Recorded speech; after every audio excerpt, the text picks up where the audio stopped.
was around like 7 or 8 when my tito was telling me, oh, you should try this. And I was like so amazed. Kasi stop it, what are you doing? Sinama niya ako one time to attend one of his VTRs kasi he is a commercial model.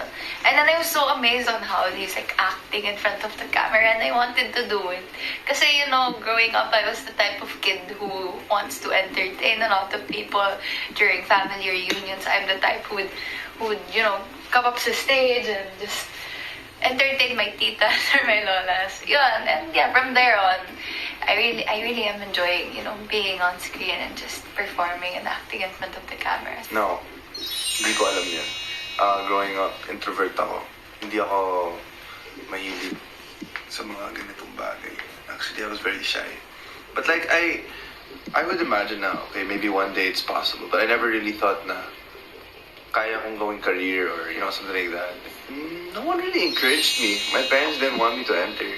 They were against it because they know how it is. So I think it was myself, which is the good thing because no one told me like, hey, you have to enter.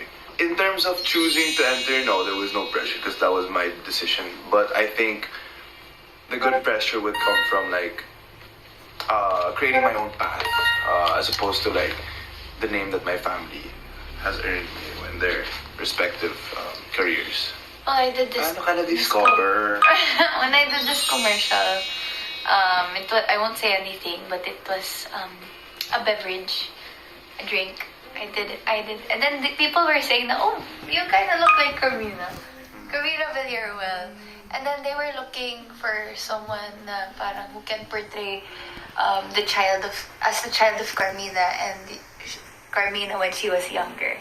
So, yun, one of the producers in ABS called my management then, saying that, hey, maybe we can get Belle. And I was like trying to force my parents to just really, kasi commercial, it's already a big deal for them, of course, syempre. But then, I think that was one of the conversations I had with my parents na how can you live the best of both worlds, like being a student and at the same time being in the industry. And, you know, up to this day, I've been trying to prove myself that I can live both.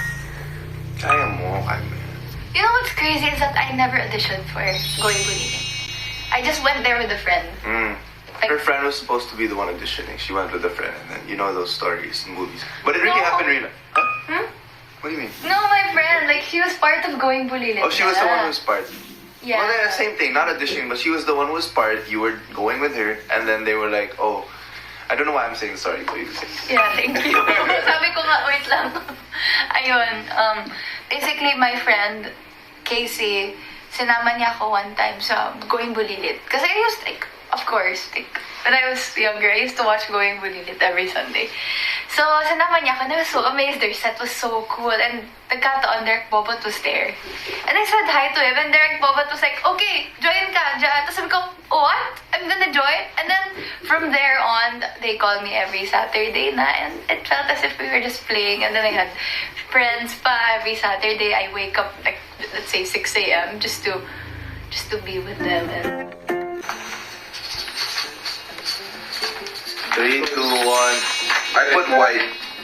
Number 1 is her super favorite color, and number 2, it's a sign of hope. And she always has hope. I don't know why I wrote blue. I don't know. Ang ganda ng answer ko, tapos I don't know why.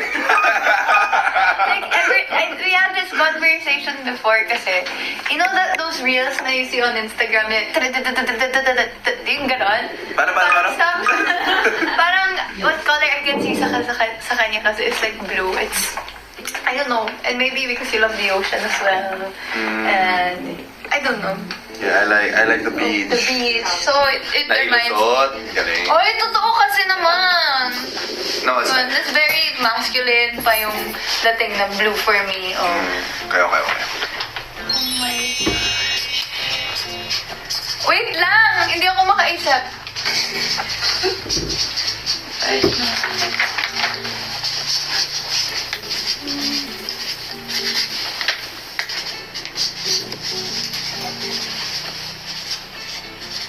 This, maybe? See? 3, 2, 1.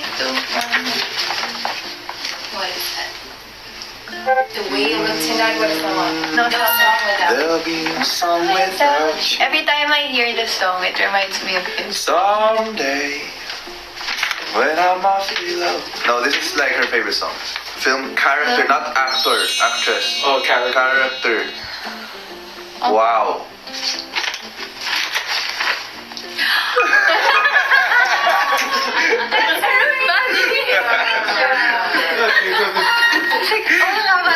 May disclaimer ako eh, pang-promote.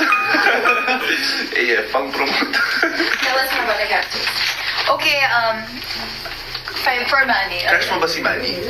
Si Manny ah. Oh, Manny. Crush mo si Manny? Hala, Manny. Uh-huh. Hala Manny is a very optimistic person. Like he always sees the good side of life, the goodness of life. And even if there are hurdles that's being faced, he always still has a smile on his face. He always plants happiness. Si AF naman, she is not at all like AF. I just wrote it. But I think what they have in common is that they're both very hardworking. Diba? That's what I said. Yeah. AF is super hardworking. And she always makes sure that no matter what she's going through, when she's there at work, parang she'll give it to her all the time. So, yeah.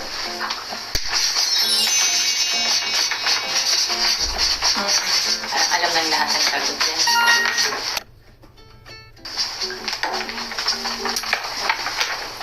Because it's like the best country in the world, even if we've never been. Yeah. Yeah. No, the both of us, ever since we both wanted to go to Sydney. Which will happen when we're not super busy.